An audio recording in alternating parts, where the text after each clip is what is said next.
Thornton Gombar lifted his gaze to the sky as a hovercraft zoomed over his home.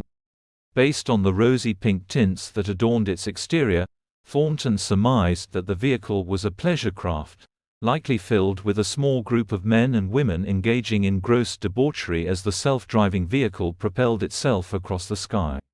The craft jerked and jolted in an arrhythmic manner as it flew to the heart of Homasoro City, where even more such activities awaited them.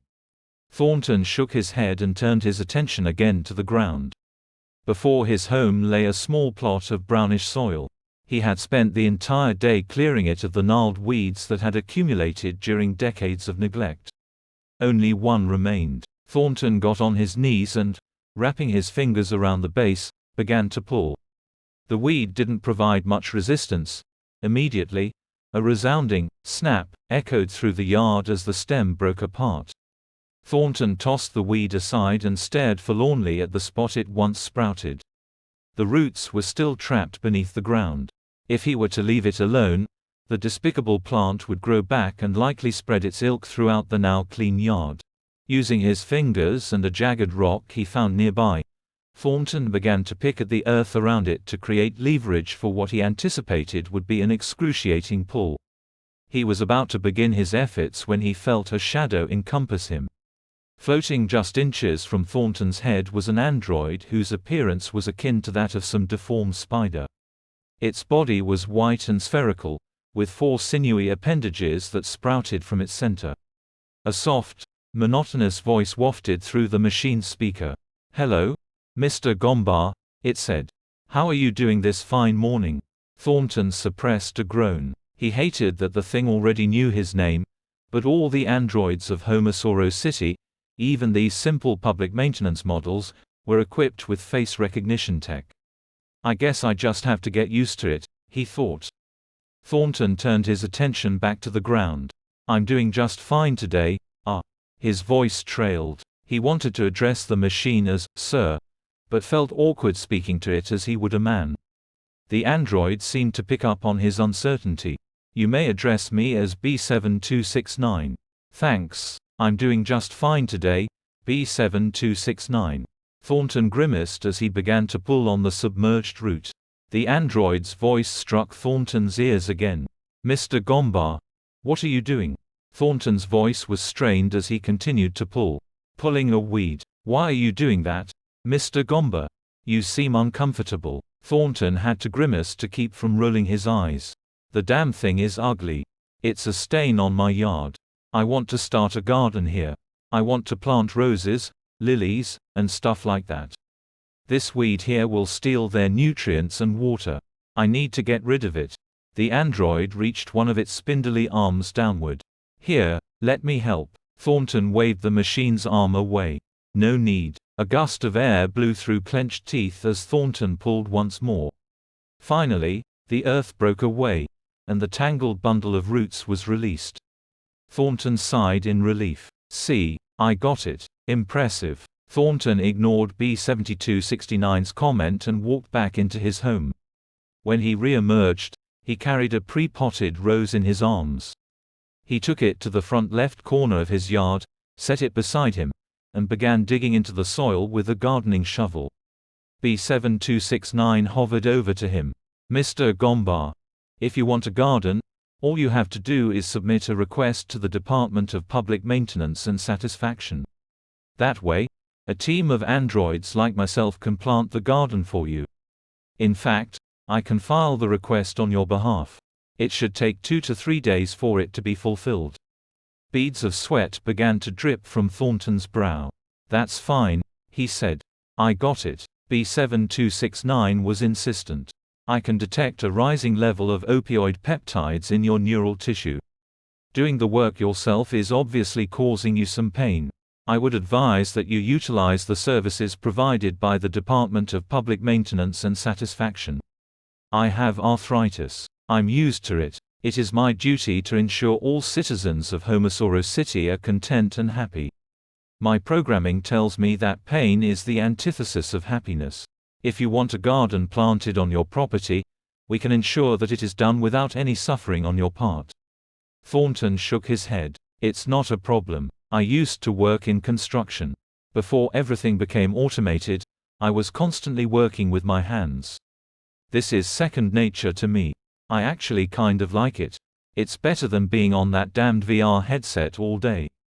B7269 began to betray a hint of concern. Are you not satisfied with the available programming? Perhaps you just haven't found anything applicable to your tastes. There are so many channels in the VR cloud that finding something specific for you can be difficult. However, if you have a few minutes to complete a short questionnaire, I can help you find something you will have a high likelihood of enjoying. Thornton put aside his shovel and dug his fingers into the soil of the potted rose beside him. When he felt the wispy tendrils of the plant's roots brush against his skin, Thornton, his movements slow and gentle, began to pull it away from its clay barricade. "That's fine," he said. "I don't think I could stomach any more VR programming, to be honest. That shit depresses me like no other. Depression is caused by low serotonin levels," B7269 explained. "If you ever experience the symptoms of depression again, you may request an immediate injection of synthesized serotonin as treatment. The effect on your mood would occur instantly. 98% of users report satisfaction with this service." The rose, with its accompanying mound of soil and roots, was now free of the pot in which it was previously housed. Slowly, he lowered it into the hole he had made. Then, when it settled, he shoveled the soil back into any remaining open spaces. "I don't think I'll need that," he finally said. His following words were bereft of any sincerity. "Thanks, though." When he was done, Thornton threw the shovel down and stood up to admire his work. The petals of the rose shone like rubies as they glistened in the white sunlight of Homasoro City. "This is just the beginning," Thornton thought triumphantly. "Your serotonin levels have risen substantially," said B7269. "During the entirety of our conversation, your levels have remained steady at 52 nanograms per milliliter. While within normal limits, this is still unusually low. However, they have suddenly jumped to 153 nanograms per milliliter." Thornton let out a dismissive chuckle. That's what typically happens when a man sees something beautiful. When Thornton Gombar opened the front door to his home, he stumbled backward in surprise. His previously barren yard was now ornamented with a gaudy display of stone, grass, and flowers. From his front door to the street lay a stone path formed from swirly patterned river rock that, due to the irregular pattern in which it was laid, appeared as flowing water. On either side, the ground was adorned with a sheet of grass that sparkled like an emerald. The yard's border was lined with a diverse array of flowers, including roses, lilies, and a set of marigolds that Thornton, based on their muted tint, could tell were genetically modified to bloom year-round. Thornton quickly glanced at the front left corner of the newly minted garden. A great abundance of crimson roses sprouted from the ground there. Thornton's heart sank.